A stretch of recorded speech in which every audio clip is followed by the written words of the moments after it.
A ti. Por último, procedemos a la entrega del premio a la transparencia al Consejo General del Poder Judicial, que le recoge el presidente del Tribunal Supremo.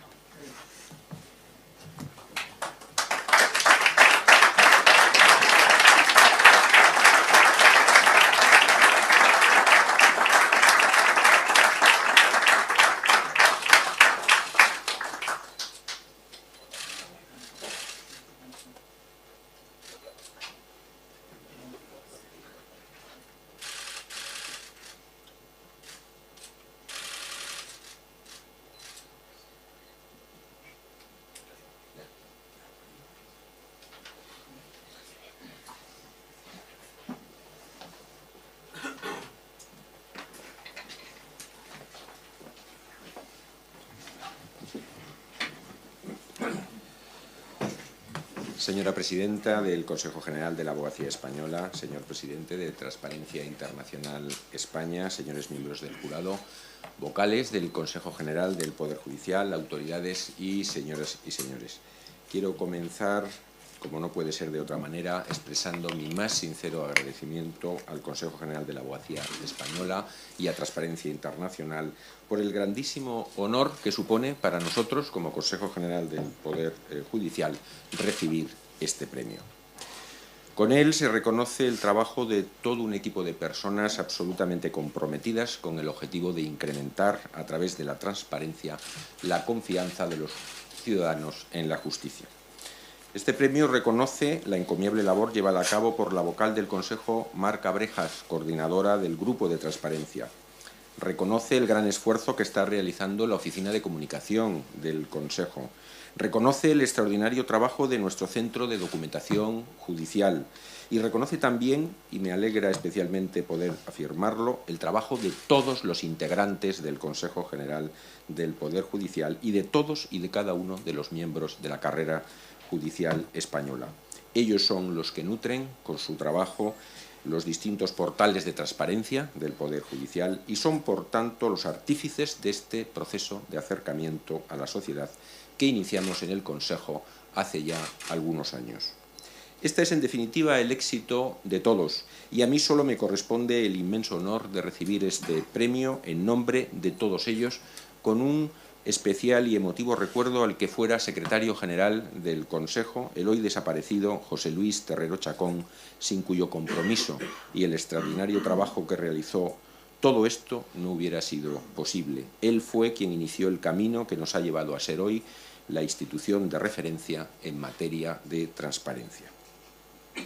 Podemos definir la transparencia referida a la actividad pública como el conjunto de disposiciones y actos mediante los cuales los sujetos obligados tienen el deber de poner a disposición de las personas solicitantes la información pública que poseen y dar a conocer, en su caso, el proceso de toma de decisiones de acuerdo a su competencia, así como las acciones realizadas en el ejercicio de sus funciones. Es, por lo tanto, una idea así vista bastante clara y sencilla. Ser transparente, según la Real Academia Española, es ser claro, es ser evidente. Transparente es aquello que se comprende sin duda y sin ambigüedad.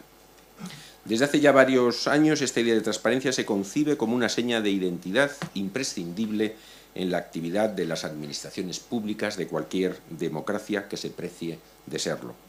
Junto con los tradicionales principios configuradores de la idea más clásica del Estado de Derecho, como el principio de legalidad, la separación de poderes o el pluralismo político, por citar solo algunos, el principio de transparencia ha adquirido hoy en nuestras sociedades un valor equiparable o incluso superior al de dichos postulados tradicionales.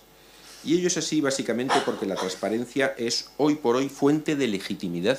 y de confianza de los ciudadanos en sus instituciones. Y vivimos en un momento precisamente en el que si algo se tambalea es esa confianza de los ciudadanos en los poderes públicos que rigen su convivencia. Ciertamente tampoco es un fenómeno que se pueda predicar solo de nuestros días. Norberto Bobbio ya definía la democracia como el ejercicio del poder público en público. Y el juez José Luis Brandeis, que fue juez asociado de la Corte Suprema de Estados Unidos, definió sin darse cuenta el concepto actual de transparencia con el aforismo de que la luz del sol es el mejor desinfectante. Y en el campo de la filosofía, Kant ya había dejado sentada la posterior metáfora de la casa de cristal, escribiendo en su tratado sobre la paz perpetua que son injustas todas las acciones que se refieren al derecho de otros hombres cuyos principios no soportan ser publicados. Era algo, por lo tanto, que se sabía y sobre lo que se reflexionaba desde hacía muchos años. Pero han sido las circunstancias recientes lo que lo han convertido en una exigencia de la ciudadanía que los poderes públicos democráticos ya no pueden ni deben eludir. La globalización, el desarrollo tecnológico, los medios de comunicación, el desarrollo económico, político y social, la crisis de toda índole que se ha venido sufriendo recientemente ha elevado el nivel de esta exigencia. Estamos, por lo tanto, en un momento crucial en el que se presentan nuevos retos y nuevas necesidades para dar respuesta a los requerimientos de los ciudadanos. En este contexto, como alguien ya ha dicho, la transparencia es el oxígeno de la democracia. Es la que nos debe permitir reforzar e incrementar la, en ocasiones maltratada, confianza de los ciudadanos. Es más, puede que nos permita incluso recuperar una confianza que se ha perdido. Por ello, la transparencia debe impregnar la actividad de todas y cada una de las instituciones públicas sin excepción. Debe ser pauta de comportamiento constante e irrenunciable de la acción de todos los poderes públicos, incluido, por supuesto, el Poder Judicial. No podemos ser en esto diferentes a otras instituciones públicas. Es verdad que no hay un consenso entre los expertos ni uniformidad en el derecho comparado cuando se trata de establecer un límite claro entre cuáles han de ser las instituciones obligadas por las normas de transparencia. Como nos explica el magistrado del Tribunal Supremo César Tolosa en su detallado estudio sobre transparencia judicial, publicado en Cuadernos de Formación del Consejo en el año 2015, la solución mayoritaria en los países del ámbito del Consejo de Europa es la de limitar la aplicación de las leyes sobre acceso al Poder Ejecutivo y no se extienden al Poder Judicial ni al Legislativo, salvo en el ejercicio de funciones materialmente administrativas por parte de estos. En estos casos, lo más habitual es que sean sus normas reguladoras específicas las que prevean las formas de publicidad de sus actuaciones. En el caso español, nuestra Ley de Transparencia, la Ley 19/2013, establece que los que están sujetos a la misma son la Casa de Su Majestad el Rey, el Congreso de los Diputados, el Senado, el Tribunal Constitucional, el Consejo General del Poder Judicial, así como el Banco de España, el Consejo de Estado, el Defensor del Pueblo, Tribunal de Cuentas, Consejo Económico y Social y las instituciones autonómicas análogas en relación con sus actividades con sujeción al derecho administrativo. El ámbito subjetivo de aplicación, por lo tanto, es amplio. Y en lo que al Poder Judicial se refiere, la ley menciona expresamente al Consejo General del Poder Judicial, entendido como órgano de gobierno del Poder Judicial, pero no a los propios órganos judiciales o a la Administración de Justicia en cuanto tal. Ello nos obliga, en mi opinión, a hacer una distinción cuando de la transparencia del Poder Judicial se trata, una distinción que sin duda ha de existir en la teoría, pero que, como veremos, se diluye o se puede diluir si hay intención cuando la llevamos a la práctica. Así, al menos con la Ley de Transparencia a la vista, no parece ser el mismo nivel de exigencia del Consejo General del Poder Judicial y el de los propios órganos judiciales, lo que nos lleva también a diferenciar entre los órganos de gobierno del Poder Judicial y el Poder Judicial propiamente dicho. A estos efectos, en cuanto a órganos de gobierno, el ejercicio de las funciones gubernativas dentro del Poder Judicial sería equiparable al ejercicio de las funciones administrativas que desarrollan las instituciones integradas en el Poder Ejecutivo. Y desde esta perspectiva son, o deben ser, exactamente los mismos los requerimientos de transparencia.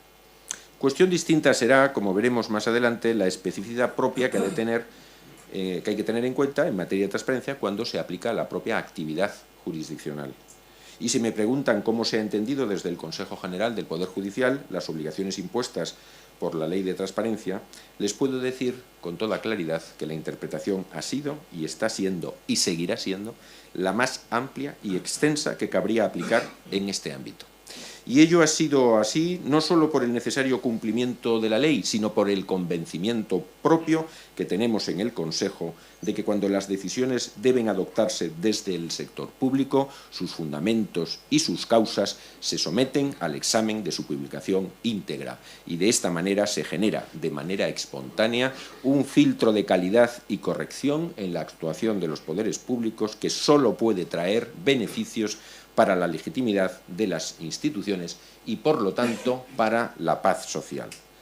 Así pues, desde esta convicción convertida en auténtico compromiso para todos nosotros, la interpretación amplia que hemos dado a las exigencias de la Ley de Transparencia ha sido la más amplia en tres sentidos. En un sentido temporal, en un sentido de contenido objetivo de los deberes de información pública y en el sentido del ámbito subjetivo de aplicación de las mismas.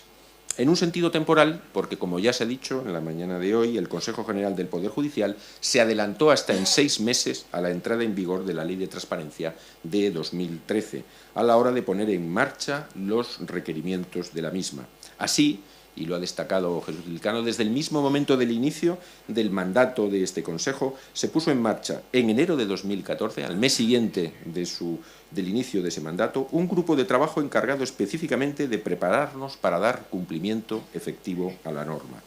Y ello permitió que el día 2 de julio de 2014 se firmara el convenio de colaboración entre el Consejo General del Poder Judicial y la organización Transparencia Internacional España, y que ya ese mismo día se inaugurara la primera versión del portal de transparencia del Consejo General del Poder Judicial, hoy denominado Portal de Transparencia José Luis Terrero Chacón, en homenaje precisamente a quien, como decía al principio, fue su principal impulsor. Por otro lado, como señalaba anteriormente, nuestro compromiso de interpretación amplia de la ley también alcanza a los propios contenidos de dicho portal de transparencia, yendo desde el principio más allá de las propias exigencias legales y a través, además, de un proceso que es permanente y continuo. Nuestro primer portal de transparencia ya cumplía con creces, pese a haber entrado en funcionamiento con 6 meses de anterioridad a la entrada en vigor de la ley, los requerimientos de la misma, recogiendo una amplia información sobre gestión presupuestaria, sobre la actividad contractual, sobre la administración de bienes inmuebles, las retribuciones e indemnizaciones de los altos cargos y del personal, la actividad institucional, la política de subvenciones, los procesos selectivos para el nombramiento de los altos cargos judiciales, el acceso a más de 5,5 millones de resoluciones judiciales y un largo etcétera. Pero gracias a ese proceso constante, nuestro portal ha seguido siendo objeto de mejoras e incorporación de nuevos contenidos. Entre los más destacados, la publicación del patrimonio del presidente del Consejo, de los vocales miembros de la Comisión Permanente y del secretario general, un completo directorio de órganos judiciales de acceso público o, más recientemente, la publicación de las compatibilidades concedidas a jueces y magistrados, sin olvidar el hito casi histórico que ha supuesto la creación y publicación del repositorio de datos sobre procedimientos por delitos de corrupción. Finalmente, en cuanto a la tercera interpretación amplia de la Ley de Transparencia que ha efectuado el Consejo, es decir, la relativa al ámbito subjetivo de aplicación, como decía anteriormente, el Consejo General, que es el único que aparece mencionado en la Ley de Transparencia por su condición de máximo órgano de gobierno judicial. Sin embargo, también ostentan funciones gubernativas dentro del Poder Judicial otros órganos, como son las salas de gobierno de los Tribunales Superiores de Justicia, de la Audiencia Nacional o del propio Tribunal Supremo.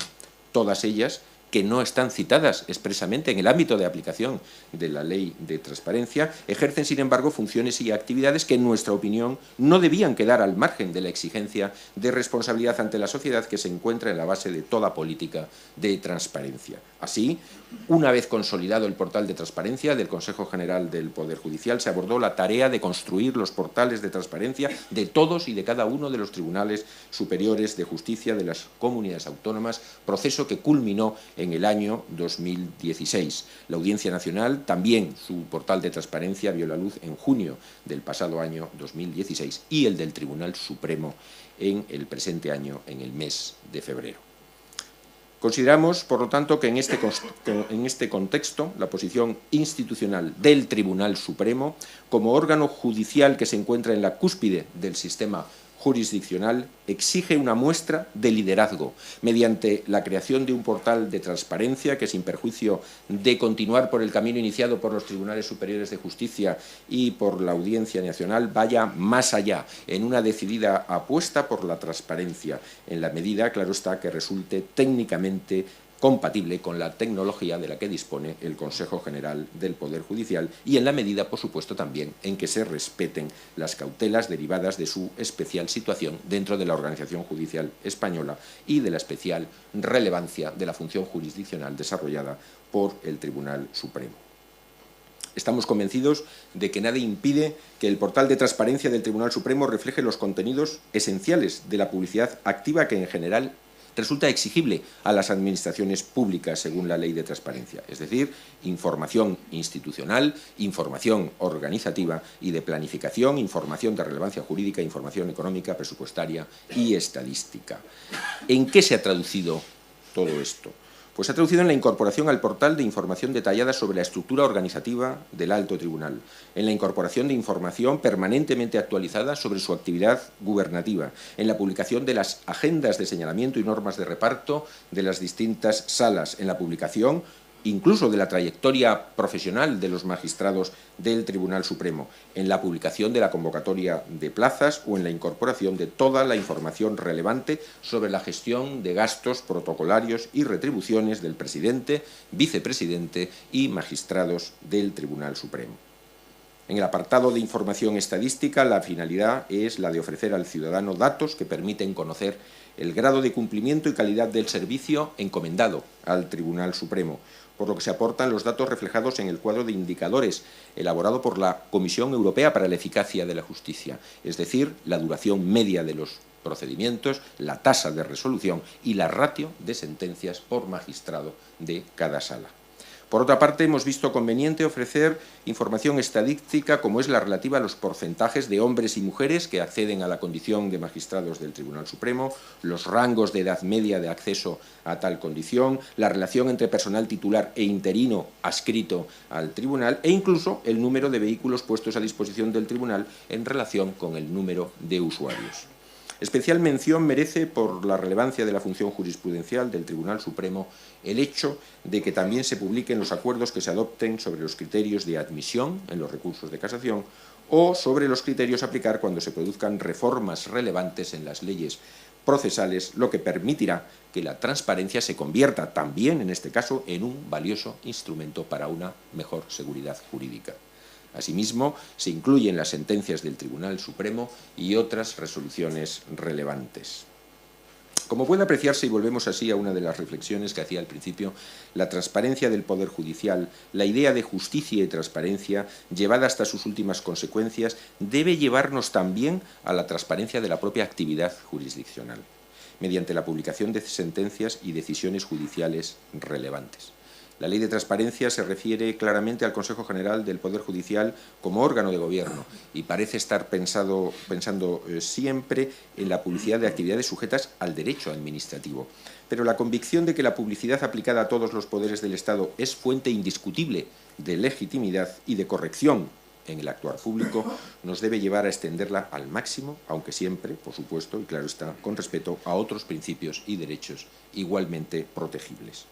Llegados a este punto, podríamos entrar a reflexionar sobre un asunto como es el de la publicidad de las actuaciones judiciales y quedaría sin lugar a dudas para una nueva e interesante disertación que, en fin, no voy a realizar. Sabiendo, sin embargo, que no debo extenderme ya mucho más, me limitaré a dejar apuntadas algunas ideas que nos den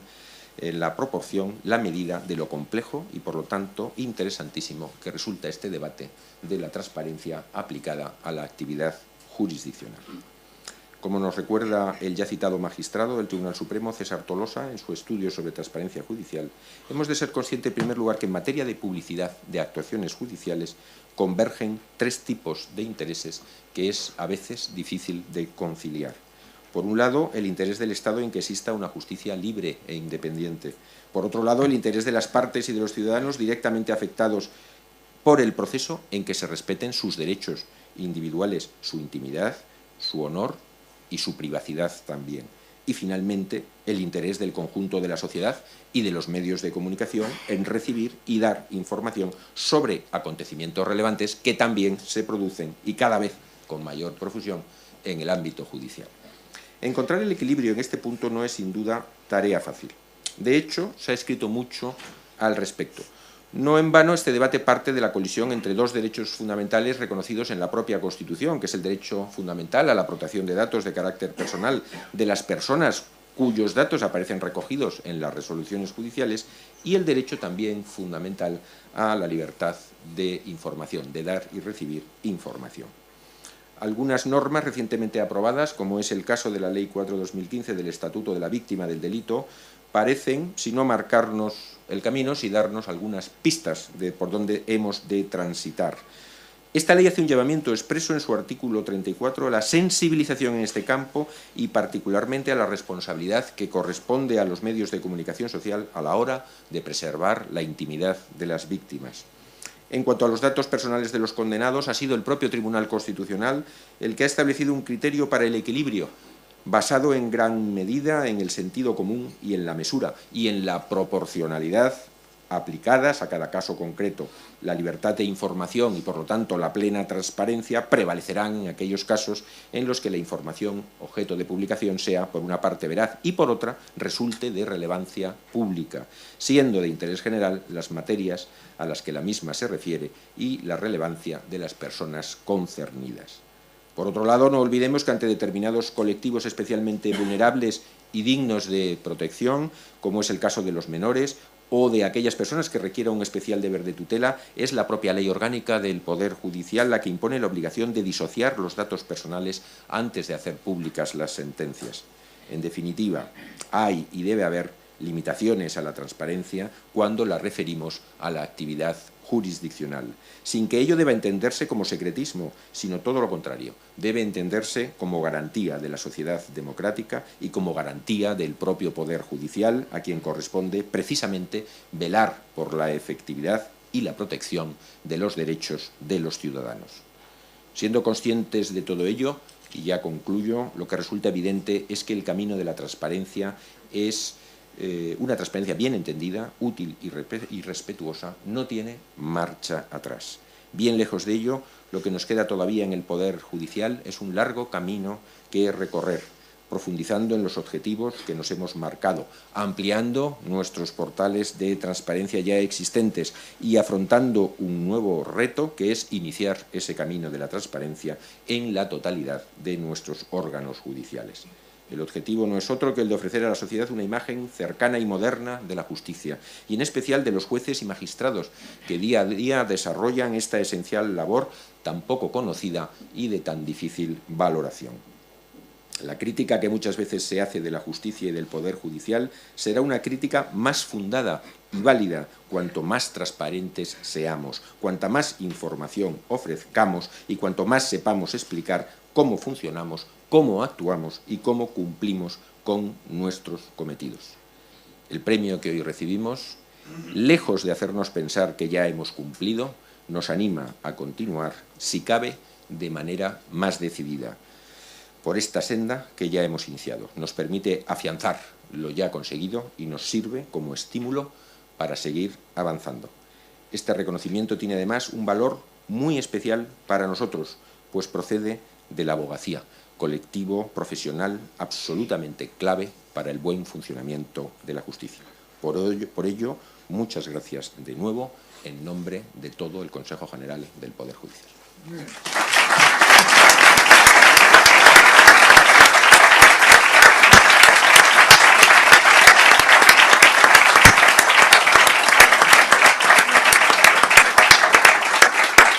Muchísimas gracias, presidente. Y enlazando sus últimas palabras, únicamente indicar que ojalá actos como estos nos sirvan para, como sociedad responsable y comprometida con los valores democráticos, sigamos avanzando en transparencia, en integridad y en lucha contra la corrupción. Muchísimas felicidades de nuevo y muchas gracias a todos y a todas por su presencia. El que lo desee, podemos tomar un vino en el hall del edificio. Muchas gracias.